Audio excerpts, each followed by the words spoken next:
మీ అందరికీ వందనాలండి.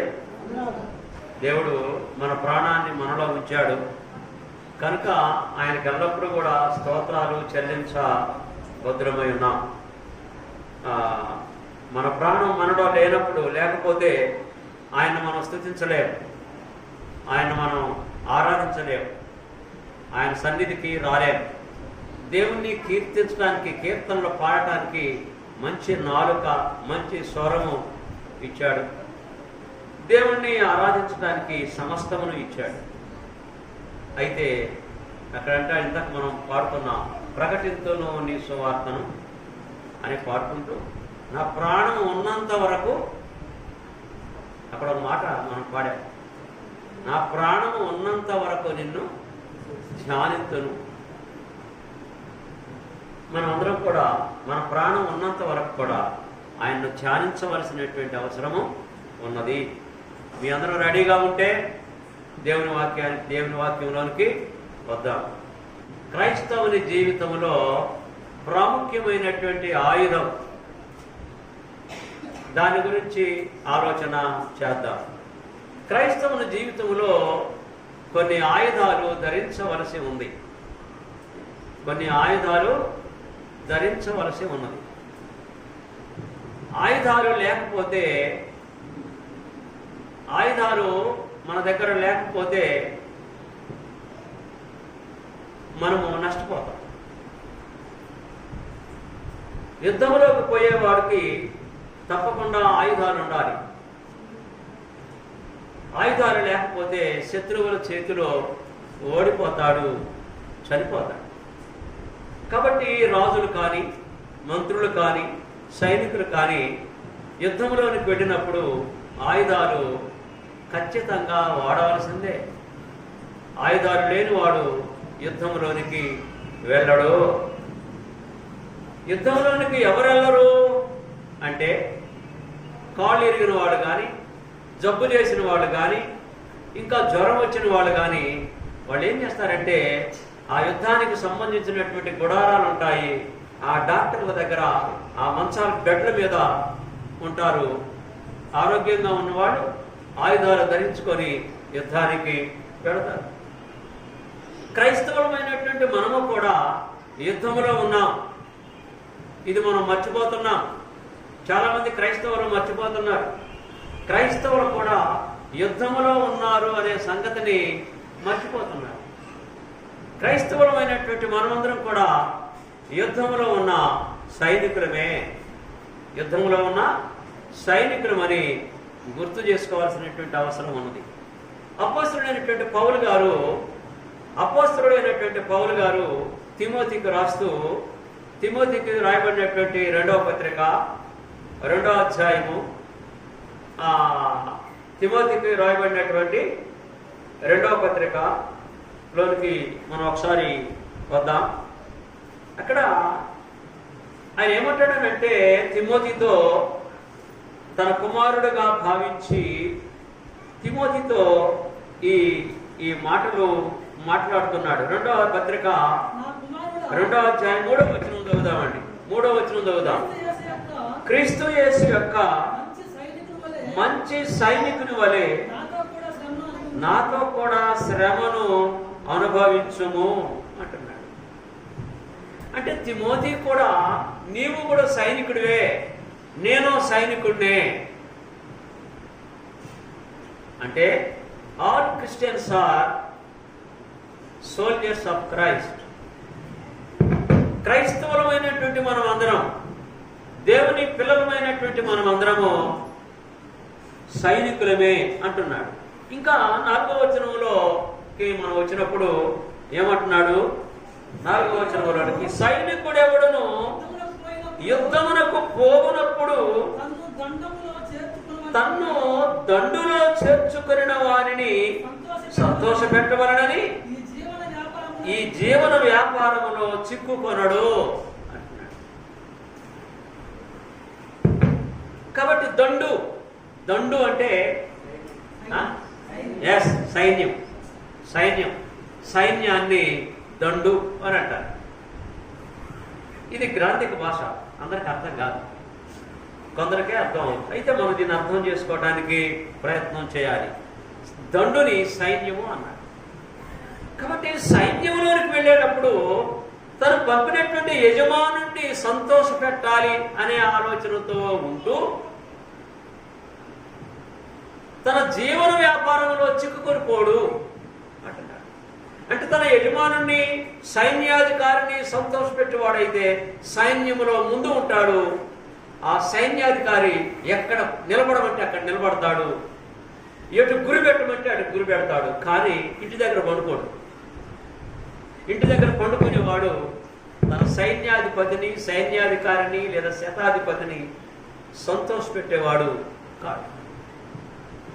అందుకని క్రైస్తవులమైనటువంటి మనము సైన్యములో, యుద్ధము చేసే సైన్యములో ఉన్నాం కనుక ఈ సైన్యములో ఉన్నటువంటి మనము మన యజమానిని సంతోష పెట్టాలంటే మనము ఆరాధన మానేయటం వలన సంతోష పెట్టలేము. ఆయన్ని కీర్తనల ద్వారా స్తుతించకపోవటం వలన, స్తుతించకపోతే సైన్యములో మనము ఆయన్ను సంతోష పెట్టేవారముగా ఉండలేము. క్రైస్తవులమైనటువంటి మనము సైన్యములో ఉన్నాము. ఈ సైన్యములో ఆయుధాలు అవసరం అనుకున్నాం. ఈ ఆయుధాలలో చాలా రకాలమైనటువంటి ఆయుధాలు ఉన్నాయి. అపోస్తలుడైన పౌలు గారు ఏపీసీ పట్టణంలో ఉన్న ప్రభు యొక్క సంఘానికి, దేవుని బిడ్డలకు రాస్తూ 6వ అధ్యాయంలో ఆయుధాలను గురించి మాట్లాడుతున్నాడు.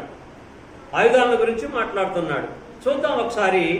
ఈ ఆయుధాల్లో ఒక ఆయుధాన్ని గురించి ఈ రోజున మనము కొంచెం ఆలోచన చేద్దాం. ఎఫెసీ పత్రిక 6వ అధ్యాయములో కొన్ని ఆయుధాల గురించి మాట్లాడుతూ ఉన్నాడు. ఆయుధాల గురించి ఏం మాట్లాడుతున్నాడు, ఎలా మాట్లాడుతున్నాడో ఆలోచన చేద్దాం. 14వ వచనం నుండి చూద్దాం. 6వ అధ్యాయము 14వ వచనం. ఎలయనగా నీ నడుమునకు సత్యము అనే దట్టి కట్టుకొని, నీతి అను మైమరపు తొడుగుకొని, పాదములకు సమాధాన సువార్త వలనైన సిద్ధ మనసును జోడును తొడుగుకొని నిలవబడుడి. ఇవన్నీ గాక విశ్వాసమును డాలు పట్టుకొనుడి.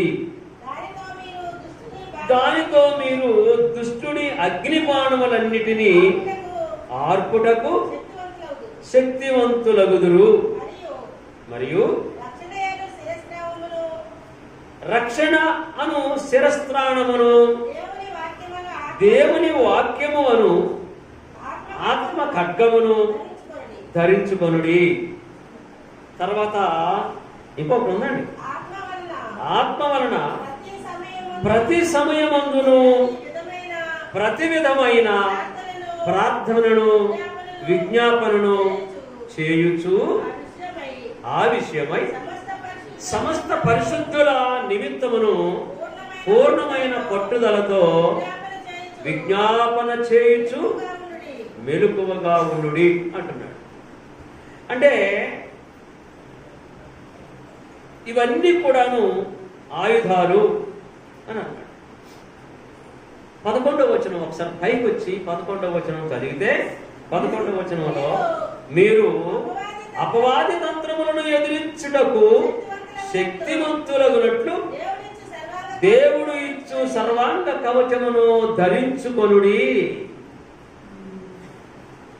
ఎలయనగా మనము పోరాడున్నది శరీరులతో కాదు, కానీ ప్రధానులతోనూ అధికారులతోనూ ప్రస్తుత అంధకార సంబంధులకు లోకనాథులతోనూ ఆకాశ మండలమందున్న దురాత్మల సమూహములతోనూ పోరాడుచున్నాము.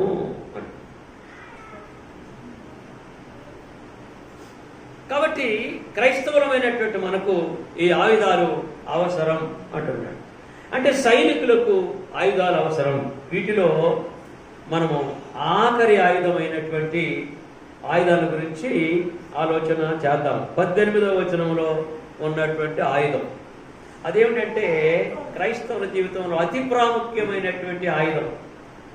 క్రైస్తవునికి ఏది లేకపోయినా కాదు, అన్నీ ఉండాలి. ప్రాముఖ్యంగా ఈ ఆయుధం ఉండాలి. ఏంటది? ప్రార్థన చేయటం అనే ఆయుధం ఉండాలి.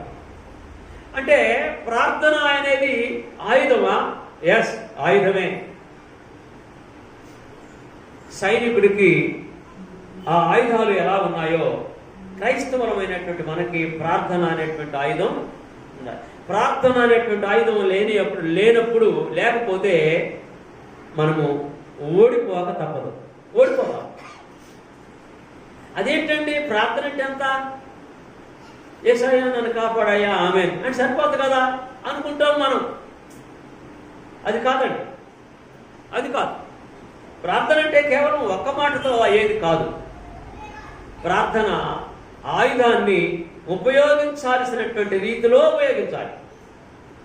ఈ ఆయుధాన్ని ఎలా ఉపయోగించాలో యేసు ప్రభు చెప్పాడు. యేసు ప్రభు వారు ఆయుధాన్ని ఎలా ఉపయోగించాలో చెప్పారు. మత్తయి సువార్త 6వ అధ్యాయంలో వద్దాం. యేసు ప్రభు వారు ఈ ఆయుధాన్ని ఎలా ఉపయోగించాలో తెలియజేశారు. మత్తయి సువార్త 6వ అధ్యాయము 9వ వచనంలోకి వద్దాం. మత్తయి సువార్త 6వ అధ్యాయము 9వ వచనంలోకి వద్దాం. చదివిన తర్వాత మీరు నోట్బుక్లో రాసుకోండి. మత్తయి సువార్త 6వ అధ్యాయం 9వ వచనం చదవండమ్మా. కాబట్టి మీరు ఇలాగూ ప్రార్థన చేయుడి. ఎవరు చెప్తున్నారు? యేసు ప్రభు వారు తన శిష్యులకు తెలియజేస్తున్నాడు. మీరు ఇలాగూ ప్రార్థన చేయుడి. ప్రార్థన అంటే అర్థం ఏంటంటే దేవునితో మాట్లాడుట. ప్రార్థన అంటే ఇక్కడ దేవునితో మాట్లాడుట అని అర్థం. దేవునితో ముచ్చటించుట అని అర్థం. దేవునికి ప్రాధేయపడుట అని అర్థం. దేవునితో మాట్లాడుట. కాబట్టి మీరు ఇలాగూ ప్రార్థన చేయుడి అని యేసు ప్రభువారు తన శిష్యులతో మాట్లాడుతున్నాడు. మీరు ఈ ఆయుధాన్ని ఎలా ఉపయోగించండి. ఆయుధాన్ని ఎలా పడితే అలా ఉపయోగిస్తే ఆ ఆయుధం పనిచేయదండి. నీ ఆయుధాన్ని నేను ఎలా పడితే అలా ఉపయోగిస్తాను అంటే అది ఎలా పడితే అలా తిప్పామనుకోండి. ఆ ఖడ్గాన్ని, ఆయుధం అంటే ఖడ్గం అనుకుందాము, ఈ కత్తిని ఎలా పడితే అలా తిప్పామనుకోండి, అది కాలుకే తగలొచ్చు, చేతికే తగలొచ్చు, మన మెడకే తగలొచ్చు. కాబట్టి ఆయుధాన్ని సరైన రీతిలోనే ఉపయోగించాలి. ఎలా ఉపయోగించాలో చెప్తున్నాడు యేసు ప్రభు వారు. ఆయుధాన్ని ఎలా ఉపయోగించాలట ఇక్కడ తెలియజేస్తున్నాడు. మీరు ఇలాగ ప్రార్థన చేయండి అని ఎలా ప్రార్థన చేయమని చెప్తున్నాడు. చదవండి. పరలోకమందున్న మా తండ్రి, నీ నామము పరిశుద్ధపరచబడును గాక అని ప్రార్థన మొదలు పెట్టండి అంటున్నాడు. అంటే ప్రార్థన ఎవరికి చేయాలి? ఇంతకీ యేసు ప్రభు ఎవరికి చేయమంటున్నాడు? పరలోకమందున్న మా తండ్రి అని ప్రార్థన చేయమని అంటున్నాడు. కాబట్టి మనము పరలోకమందున్నటువంటి తండ్రికి ఆ శిష్యులు తప్పకుండా చేయాలి.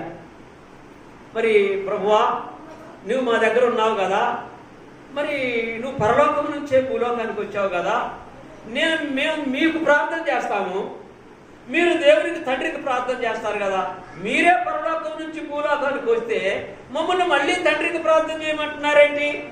మిమ్మల్ని అడిగితే చాలదా? మీరు చెప్పండి. పరలోకం నుంచి యేసు ప్రభు భూలోకానికి వచ్చాడు. యేసు ప్రభు వారి మధ్యలోనే ఉన్నాడు. మరి యేసు ప్రభువుని అడిగితే ఈయన ఇస్తాడు కదా. మరి పరలోకములో ఉన్న తండ్రికి మీరు ప్రార్థన చేయండి అని నేను అంటున్నాడు ఏంటి మళ్ళీ? అవును. కాబట్టి ప్రార్థన ఎవరికి చేయాలి అని చెప్తున్నాడు ఆయన?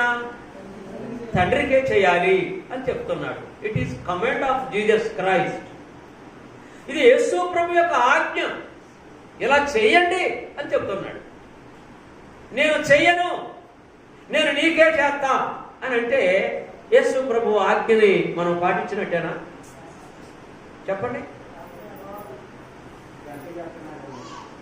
ఇప్పుడు అంతే చేస్తున్నారు అతను అంటవా?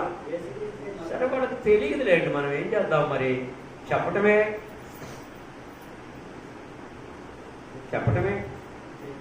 పరలోకము నుండి యేసు ప్రభు వారు భూమి మీదకి వచ్చారు.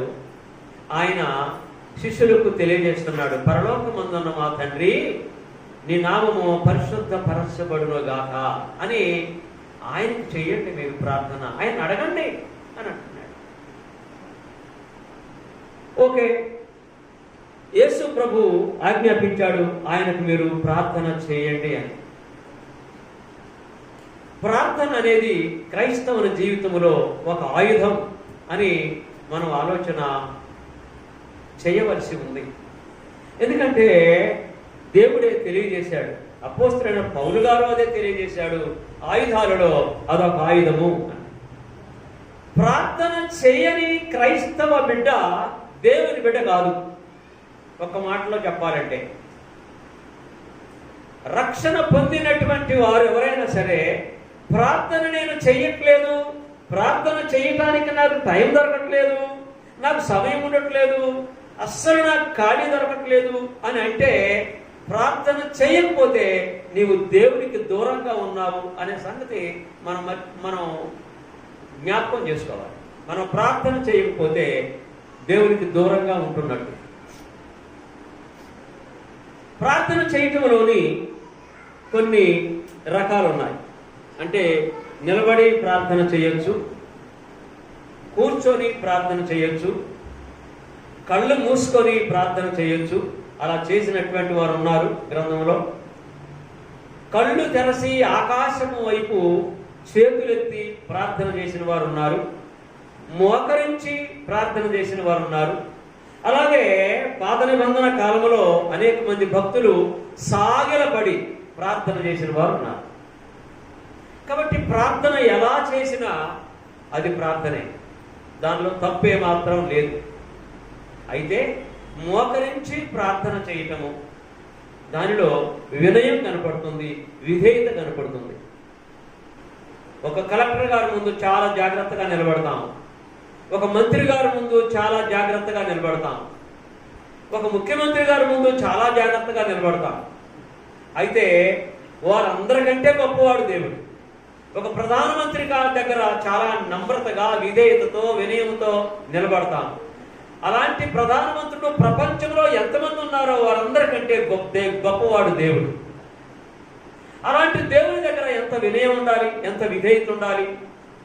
ఆయనతో మాట్లాడాలంటే ప్రార్థన ద్వారా ఆయనతో మనం మాట్లాడుతున్నాము కనుక ప్రార్థన చేసినప్పుడు వినయము, విధేయత ఆ ప్రార్థనలో ఉండాలి.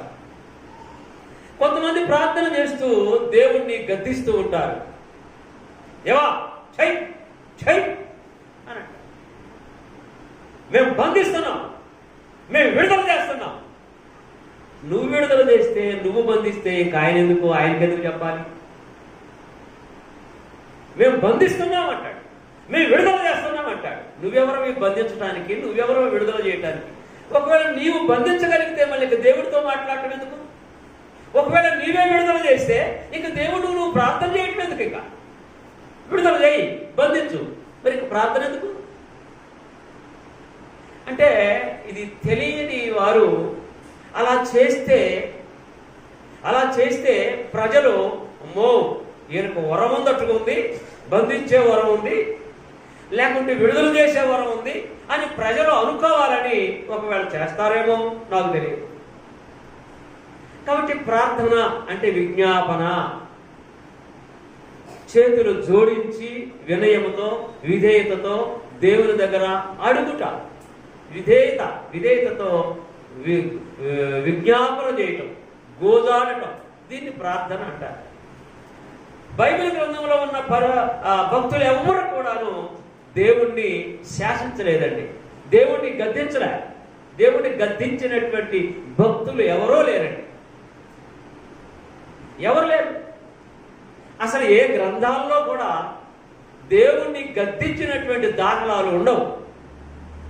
దేవుణ్ణి గద్దించేటటువంటి వారు ఎవరైనా ఉన్నారు అంటే వారు అపవాది సంతానమే తప్ప దేవుని సంతానం కాదు, అంటే దేవుని పిల్లలు కాదు అని మనము గమనించాలి. దేవుణ్ణి గద్దించడానికి మనం ఏపాటి వారం అండి? ఒకప్పుడు ఇశ్రాయేలీలు ఐగుప్తు దేశం నుంచి కానాను దేశానికి వెళుతూ ఉన్నప్పుడు ఇశ్రాయేలీలు తప్పు చేస్తే దేవుడు ఇశ్రాయేలీల జనాంగాన్ని శిక్షించటానికి దేవుడు అంగీకరించినప్పుడు ఆ వార్త ఆనాడు మోషేకి చెప్పాడు. నేను వీరిని శిక్షిస్తాను, వీరిని నేను నిర్మూలన చేస్తాను అని అన్నప్పుడు మోషే దేవుని ఎదుట సాగిలపడి మనవి చేసుకుంటున్నాడు. నాయనా, దేవా, నీవు వీరిని నిర్మూలన చేస్తే, నాశనం చేస్తే ఈ చుట్టుపక్కల ఉన్నటువంటి దేశాలు, అన్య దేశములు, వారందరూ ఏమనుకుంటారు? వారి దేవుడు, వారు నమ్ముకున్న దేవుడు వారిని కానాను దేశం తీసుకెళ్తానని చెప్పి మధ్యలోనే వారిని నిర్మూలన చేశారు. వారి దేవుడు ప్రేమ లేనివాడు, వారి దేవుడు మాట ఇచ్చి తప్పేవాడు అని అంటారు కదా. అయ్యా, ఒక్కసారి ఆలోచన చేయి. క్షమించు, వీరందరినీ క్షమించు అయ్యా. ఒకవేళ వీరిని నీవు క్షమించకుండా నిర్మూలన చేయటమే నీ ఉద్దేశం అయితే, అదే నీ ఉద్దేశం అయితే నా పేరును నీ జీవ గ్రంథములో నుంచి తొలగించు అని అలా విజ్ఞాపన చేశాడే కానీ దేవుని మీద ఆయన కోప్పడలేదు, దేవుని మీద కమాండ్ చేయలేదు, దేవుని గద్దించలేదు. మానవుడు ఏపాటివాడండి దేవుణ్ణి గద్దించడానికి? ఈ ఆయుధాన్ని, ప్రార్థన అనేటువంటి ఆయుధాన్ని దేవుని మీద, అంటే దేవునికి ప్రార్థన చేయటము, ఇంకేమన్నాడంటే ఈ ప్రార్థన అనేటువంటి ఆయుధాన్ని దేవునితో మాట్లాడుతూ, అయ్యా నాకు శ్రమ వస్తుంది, నా ముందు కష్టం ఉంది, నా ముందు శ్రమ ఉంది, నా ముందు అపాయం ఉంది, ఈ అపాయాన్ని తప్పించు నాయన, ఈ అపాయాన్ని తొలగించు తండ్రి, నా ఇంటిలో ఉన్నటువంటి ఈ సోదరుని తొలగించు నాయన అని దేవునికి విజ్ఞాపన చేయాలి. కానీ ఆయన్ని గద్దించేటటువంటి శక్తి, సామర్థ్యము ఏ మానవుడికి లేదు. ఒకసారి అబ్రహాము ఆదికాండం 18వ అధ్యాయంలో అబ్రహాం దగ్గరికి ముగ్గురు దేవుని దూతలు వస్తారు. ఆ దూతలు వచ్చినప్పుడు అబ్రహాము ఏం చేశాడు? సాగిలపడి నమస్కారం చేశాడు. పరుగెత్తి సాగిలపడి నమస్కారం చేసి, దయచేసి ఈ ఎండ వేళప్పుడు నా గుడారం దగ్గరకు రండి, కాస్త సేద తీర్చుకోండి, కాస్త నీరు తాగండి అన్నాడు. కాస్త ఆతిథ్యం ఇస్తా, తీసుకోండి అన్నాడు. సరే, వాళ్ళు వచ్చారు, కూర్చున్నారు. అబ్రహాము ఎంత చకచక పనులు చేశాడు. అబ్రహాం చేశాడు. శారమ్మకు పని అప్పచెప్పాడు. అబ్రహాము మందలోకి తానే వెళ్ళి ఒక క్రొవ్విన దూడను, క్రొవ్విన దానిని, మంచి దాన్ని తీసుకొచ్చి తానే వధించి తన పని వారికి ఇచ్చారు. వెంటనే దీన్ని కూర చేయండి అని వారికి ఇచ్చేశాడు.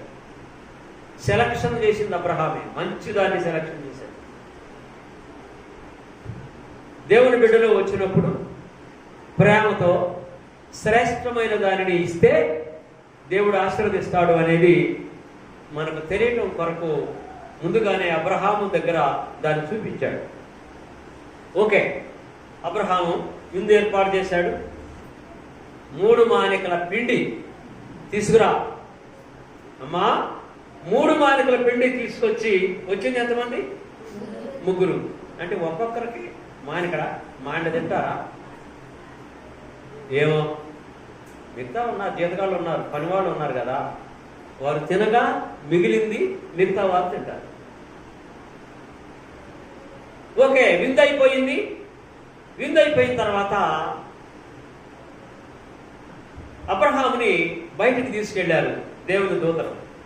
తీసుకెళ్ళి, అబ్రహామా, ఇదిగో మేము సొదొమ వైపు వెళ్ళి వస్తాము అని అన్నారు. అబ్రహాంకు డౌట్ వచ్చింది. సొదొమ వైపు వెళ్తాము, మేము వెళదాం అనుకుంటున్నాం అన్నారు. సొదొమ దగ్గర ఎవరున్నారు? ఎస్, లోతు కుటుంబము ఉన్నారు. సొదొమ పట్టణము ఆశీర్వదించబడింది, పాడి పంటలతో తొలదూగుతుంది, వెండి బంగారములతో తొలదూగుతుంది. అసలు ఏమాత్రం కొదవ లేకుండా అద్భుతమైన రీతిలో అన్ని సంపదలు సిరి సంపదలతో తొలదూగుతున్నటువంటిది సొదొమ పట్టణం. ఎప్పుడైతే మేము సొదొమ వైపు పెడుతున్నామన్నారో అబ్రహాముకి డౌట్ వచ్చింది. డౌట్ వచ్చి, అయ్యా నేను మీతో ఒక మాట్లాడాలని అనుకుంటున్నా, నేను ఒక మాట మీతో విన్నవించుకోవాలని అనుకుంటున్నాను అని నా విన్నపాన్ని మీకు తెలియజేద్దాం అనుకుంటున్నా అన్నా.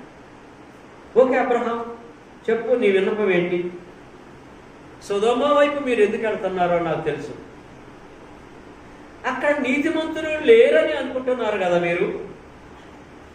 అక్కడ నీతిమంతులు లేరు, వారిని నిర్మూలన చేయాలనేటువంటి ఆలోచనతో మీరు వెళుతున్నారని నాకు అర్థమైంది. అయితే ఒక్క విషయం అయ్యా అన్నాడు. ఏమిటి అంటే, అక్కడ కొంతమంది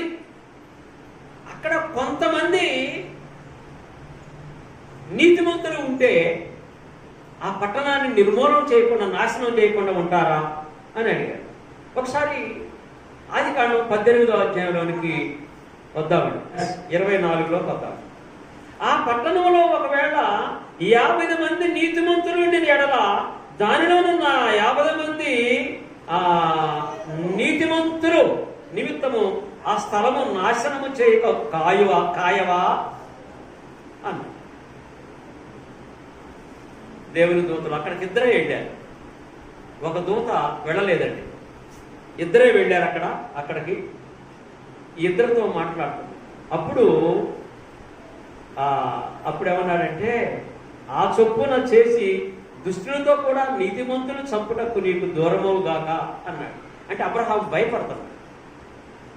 నీతిమంతుని దుష్టునితో సమానముగా ఎంచుట నీకు దూరమవుగాక, సర్వలోకమునకు తీర్పు తీర్చువాడు న్యాయము చేయడా అని చెప్పినప్పుడు ఎవరు?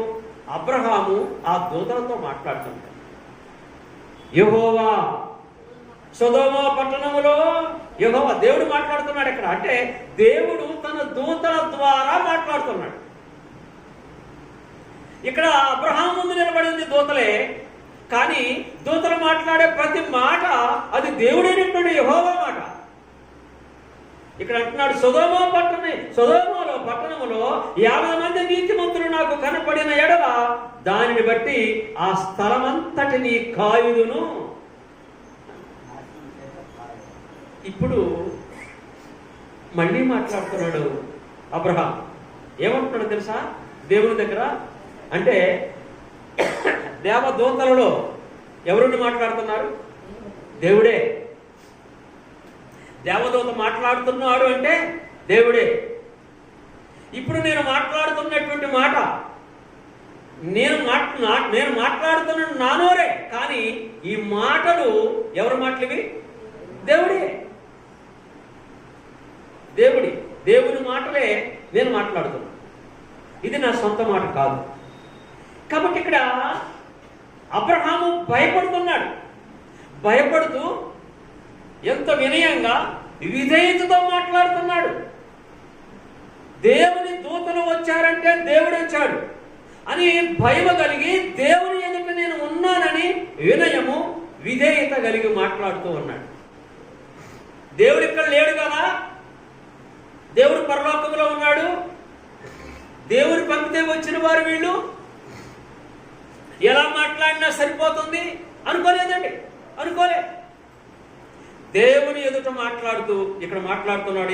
27వ వచనంలో అబ్రహాము ఎంత తగ్గించుకొని మాట్లాడుతున్నాడో దేవునితో చూద్దాం.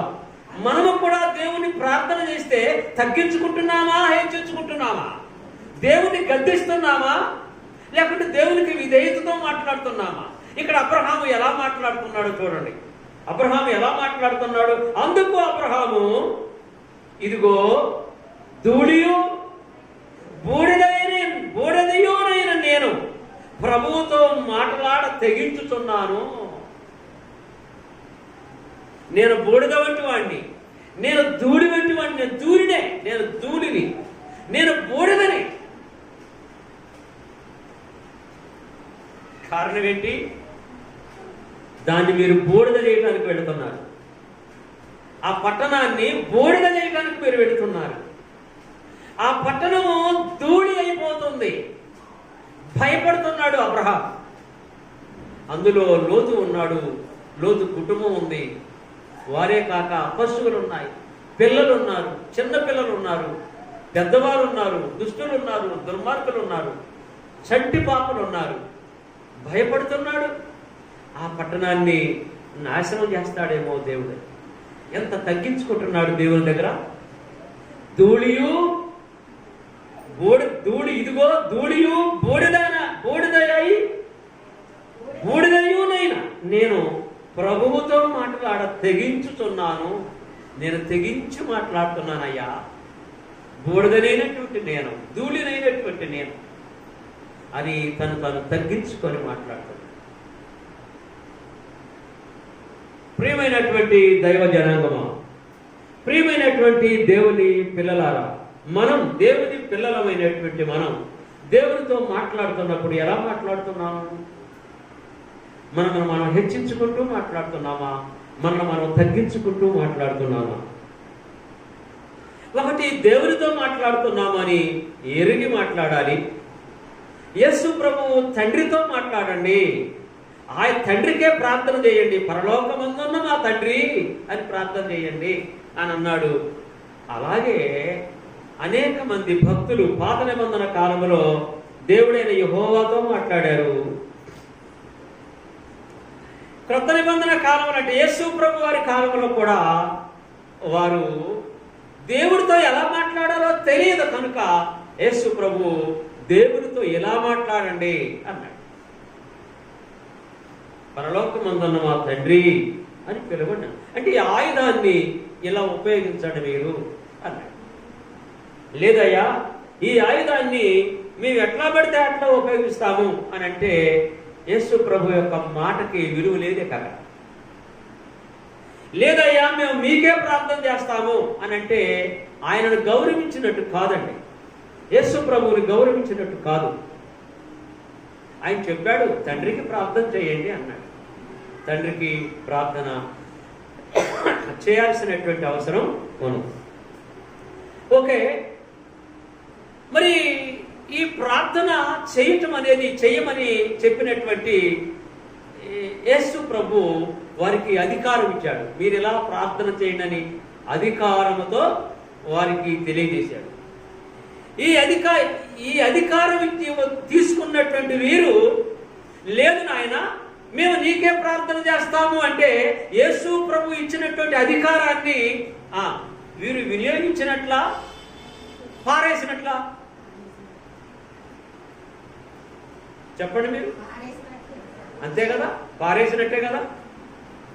లేదయ్యా, మేము పరలోకములో ఉన్న తండ్రికి చెయ్యము, నీకే మేము చేస్తాము అని అంటే ఆయన అధికారాన్ని మనము వారు దుర్వినియోగము చేసినట్లే.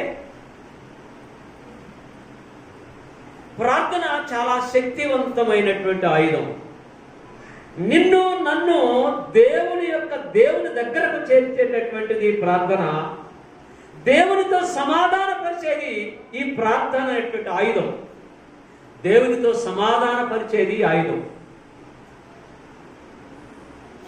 దేవుణ్ణి మన దగ్గరకు రప్పించేది ఈ ఆయుధమే, ఈ ప్రార్థనే. నీ అవసరము, నా అవసరము, మనందరి అవసరాలు తీర్చేది ఈ ప్రార్థనే. అందుకనే మీరు ప్రార్థన చేయుడి అని. అందుకనే పౌలు గారు ఎఫెసీ పట్టణంలో ఉన్న సంఘ బిడ్డలకి రాస్తూ ఏమన్నాడు? మరలా అక్కడికి వెళదాం ఒకసారి. ఈ ప్రార్థన ఎందుకు చేయాలో పౌలు గారు తెలియజేశాడు. ఇక్కడ ప్రార్థన ఎఫెసీ పత్రిక 6వ అధ్యాయంలోకి మరలా వద్దాం. ప్రార్థన ఎందుకు చేయాలో కూడా చెప్పాడండి ఇక్కడ. ఎఫెసీ పత్రిక 6వ అధ్యాయము 18వ వచనంలోకి మరలా వద్దాం. ఆత్మ వలన ప్రతి సమయమందును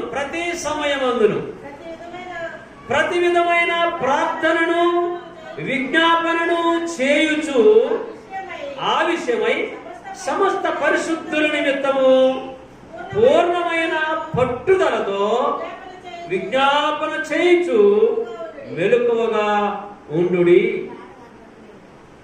శ్రమ వచ్చినప్పుడు, కష్టం వచ్చినప్పుడు మాత్రమే కాక మెలకువగా ఉండి ప్రార్థన చేయుడు. అంటే ఏ విషయంలోనైనా మీరు ఎలా ఉన్నా సరిపోతుందేమో కానీ ప్రార్థన విషయంలో మీరు జాగ్రత్తగా విజ్ఞాపన చేస్తూ, విజ్ఞాపన అంటే గోజాటం, విధేయతతో అడగటం, మెలకువగా ఉండుడి.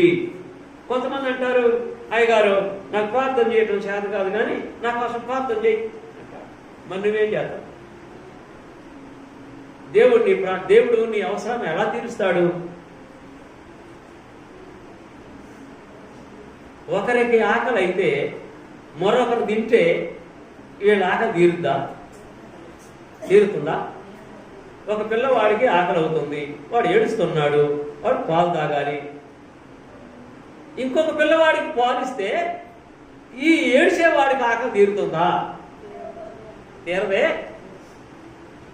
మరి అవసరతలో ఉన్నటువంటి నువ్వు ప్రార్థన చేయకుండా అయ్యగారు నా కోసం ప్రార్థన చేయి. ఎంతకాలం అలా ఉంటాం? మరి మనం మూగవాడలాగా ఎంతకాలము దేవుని యొక్క సన్నిధిలో కానీ ఇంటిలో కానీ మోకాళ్ళు వంగని ఇల్లు ఏదైనా ఉంది అంటే అక్కడ అవసరాలు ఎలా తీరుతాయి? మిమ్మల్ని అందరూ నేను ఏమంటలేదు కానీ ఇందులో మోకాళ్ళు ఉంచుతున్నటువంటి మోకాళ్ళ ప్రార్థన చేసేవాళ్ళు ఎంతమంది ఉన్నారో నాకు తెలియదు. నేను అడగను. మీరు మీ కుటుంబములు, మీ ఇంటిలో కానీ మీ ఇంటిలో ఒకడు దేవుని సన్నిధిలో కూడా మోకరిస్తే మంచిదే. మోకాళ్ళు వంగకపోతే అయ్యా నా మోకాళ్ళు వంచు అని ప్రార్థన చేయాలి. మోకాళ్ళు వంగాలి.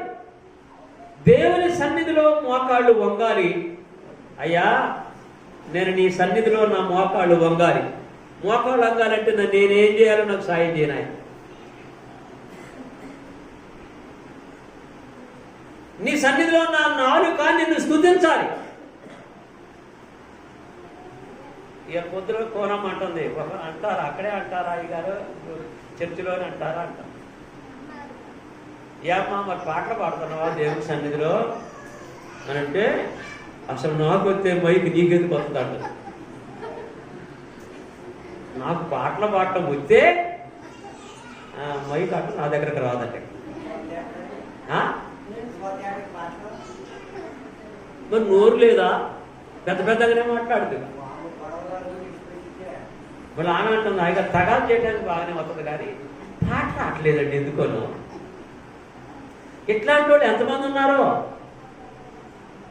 మరి ప్రార్థన చేయడానికి నోరు రాక, పాటలు పాడటానికి నోరు రాక ఇంకెందుకు ఆ నోరు దేనికి ఉపయోగపడుతుంది నాకు చెప్పండి.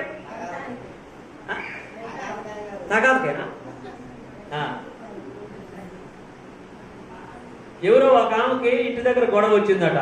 ఒక అమ్మకి ఇంకొక అమ్మకి గొడవ వస్తే కాదు ప్రార్థనకు టైం అవుతుంది, నేను ప్రార్థనకు పోయి రాని నీ సంగతి చెప్తాను అట. అంటే ప్రార్థనకు పోయే చర్చికి పోయి రాని నీ సంగతి చెప్తున్నాను అట. అంటే చర్చిలో ఏం నేర్చుకుంటుంది? ప్రార్థన అనేది మన జీవితంలో లేకపోతే అది మన జీవితానికి అర్థమే లేదు. మన జీవితాల్లో ఏ సమస్య వచ్చినా, ఏ కష్టం వచ్చినా, ఏ ఇబ్బంది వచ్చినా దాన్ని పరిష్కారం చేసేది ప్రార్థనే. నా కోసం నువ్వు ప్రార్థన చేయ్యా. నేనైతే టీవీ చూస్తా, నేనైతే సీరియల్ చూస్తా, నేనైతే తింటా కొట్టుకుంటా, గట్టిగా కొడుకు. అంటే ప్రార్థన చేయమని అడగొద్దు అని నేను అంటలా. మీరు చెయ్యండి. ఒకరికొకరికి చెప్పుకోండి, నా కోసం ప్రార్థన చేయండి, నాకు ఒక సమస్య వచ్చింది, నేను దేవుని బిడ్డని, నేను ప్రార్థన పెడుతున్నాను అని చెప్పుకోవటం కూడా వేస్తే. ప్రార్థన అనేది మన జీవితంలో లేకపోతే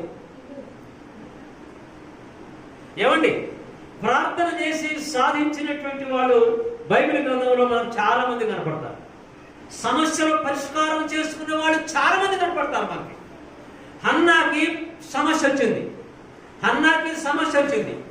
ఏమండి, ప్రార్థన చేయడం ద్వారా సమస్య పోయిందా? ప్రార్థన చేయకపోతే సమస్య పోయిందా? చెప్పండి మీరు. అంతే కదా? ప్రార్థన చేయటం ద్వారా సమస్య పరిష్కారం అయింది. ప్రార్థన చేసి ఎంతమంది బిడ్డలు కావాలని ప్రార్థన చేసిందామే? ఒక్క కొడుకు చాలయ్యా అంది. ఒక కొడుకు చాలయ్యా అని ప్రార్థన చేసింది. మరి దేవుడు ఎంతమందిని ఇచ్చాడు?